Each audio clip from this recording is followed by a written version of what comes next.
में बैठा था कि उसके दिल में ख्याल आया कि वो अपने रियाया के हालात जानने के लिए भेष बदलकर शहर का दौरा करे।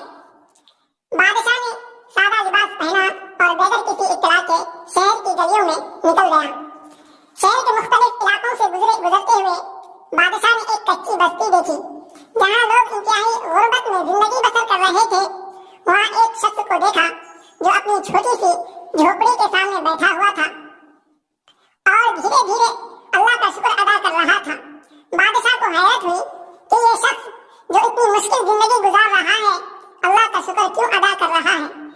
बादशाह ने उस शख्स से बात करने का फैसला किया और उसके करीब जाकर कहा, ऐ शख्स, तुम्हारे हालात देखकर तो दिल दुखता है, फिर तुम अल्लाह का शुक्र क्यों अदा कर रहे हो। बादशाह के इस सवाल पर उस गरीब आदमी ने क्या कहा होगा, तो पूरी कहानी को जानने के लिए चैनल के लोगों के नीचे जो बटन है उसको दबा दें।